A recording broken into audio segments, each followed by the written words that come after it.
let's get into Rick Dollywell's reporting from yesterday that the Vancouver Canucks are allowing Mike DiPietro's agent to help pursue a trade option for the young Canucks goaltending prospect.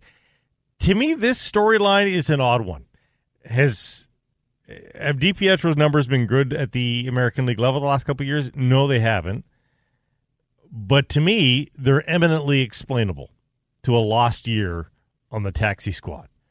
I don't think it's irrecoverable. I think they can get this guy back to where they have always thought that he could be, unless, of course, this new management group, in conversation with Ian Clark, just decided this isn't the kind of goaltender that they fancy, period, full stop, whether the guy develops on track or not.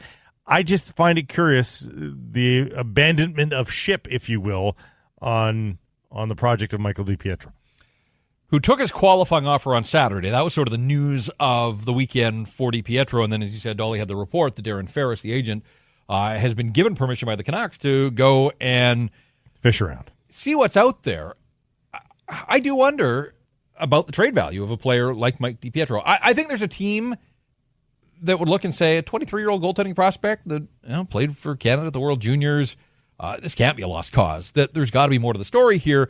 I think there's a team that would be willing to take him on. But in terms of the trade value, I'd be surprised if the Canucks could command much more than a late-round draft pick at this stage. And so, is it time for Mike DiPietro to have a change of scenery? Perhaps. Maybe that's what he and his agent believe. At the same time, we saw last year, circumstances can get you to your fourth-string goaltender pretty quickly. And you can never have too much goaltending depth.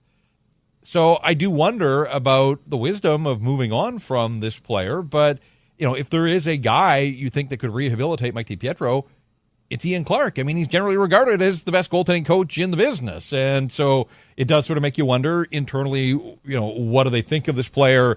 Artur Silov seems to have passed him on the depth chart. They go out and they sign Colin Delia in unrestricted free agency because they wanted that tweener, a guy that had some NHL experience. And look, Mike DiPietro has appeared in 3 NHL games. They have not gone particularly well. Wasn't ready for his debut, a junior-age guy on an emergency call-up facing a good San Jose team then, and it went as I think we all thought it would, and that was tough. I felt bad for DiPietro. He got some relief duty in a game in Vegas that I was at, and then last year got thrown in there during the COVID storm when both Halak and Demko were down, and then there was some question about Spencer Martin and his availability. And this much I know. DiPietro takes his qualifying offer, $840,000 at the NHL level. So he gets a bump at the NHL level. He makes $70,000 in the minors. Yeah. Yeah, it's not glamorous just yet for Michael DiPietro, is it? He has not been making bank as a professional hockey player. But what this does is it adds cost certainty to all of this, right? He accepts the one-year qualifying offer. It's a two-way deal, and teams now know. And that's why I say I think there would be an NHL team. They don't see him as an NHL option right here, right now. So on this contract, it would cost them a late-round pick and $70,000 in cash because he's likely to play in the minors wherever he goes. So everybody loved the compete level and this sort of undersized goaltender that battled, and that was his calling card. But you're right, new management regime, and maybe they just think that he doesn't profile with that size and stature as a guy that's going to continue to develop to the National Hockey League at some point. So I think it's still fair to ask, is Mikey DiPietro going to be a full-time NHL goaltender at some point? And when I say full-time, I'm not saying a starter even. I'm just saying, is he going to be a guy that wins a roster spot in the National Hockey League for an entire season? And I'm not sure that there are a lot of teams that would look at him right now and say, yeah, this is a guy that's going to continue to grind and develop and get to the point where we see him as, at the very least, a full-time backup. And it kind of feels like the Canucks are one of those teams that don't see that role for Mikey DiPietro. I don't know enough about goaltenders. I am going to plead some level of ignorance because a guy like Ian Clark's going to see a lot more than a guy like you and I. Sure. But, he has overcome adversity before. He's overcome personal dips before, DiPietro has.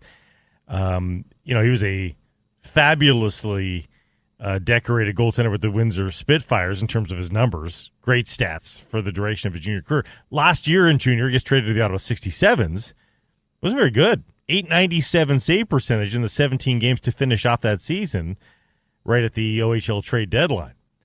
How does he follow that up with? Well, he turns pro, goes to Utica, and had a .908 save percentage as a young rookie in the American League playing 36 games.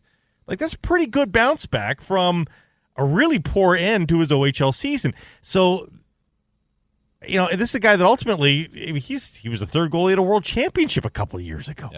Yeah. With his attitude, I think he's a guy that can scrap back, and even scrap back at the American League level, which may ultimately just be his level. But that's where the Canucks have got this guy. They brought in Colin Delia, who in the last few years of American League action has had save percentages of .905, .858, and .912. The last 3 years of Mikey DiPietro is .901, .916, and .908. And Delia is the one that's being brought in to solidify. I don't know. To me, this seems like a bit of a make-work project, but again, unless they just see something in DiPietro's game that they just can't get past. And let's be very clear. I mean, the Canucks own some of this. The taxi squad year did him zero favors. Right. And we all, I'm not patting myself on the back, but the collective, we could see that coming a mile away. This guy needed to play. He just needed games to play, and by stashing him on the taxi squad, it didn't help him. It didn't help his development, and now they're paying this price. I do come back to this notion, though. Like, what would his trade... Like, so Darren Ferris gets out there, shakes the bushes, and finds a team that's interested. Are you just essentially giving him away? Like, what's his trade value? Can the Canucks command more than a late-round pick, do you think, for Mikey DiPietro at this stage? Yeah, I mean... Or is it prospect for prospect, like another guy that's at 23 that a team feels kind of has stalled out, maybe at a different position? Yeah, I think he's... I mean, you're not getting a third. I think maybe a fourth. But, yeah, I think this is... And this is a 23-year-old. When's his birthday? June 9th, so we're past that. So he's 23 as we speak today. That's a guy that has, as a goalie, has a couple years left of development, I would think. I mean, it is not weird to see a 25-year-old rookie goaltender, unless you're a very special keeper.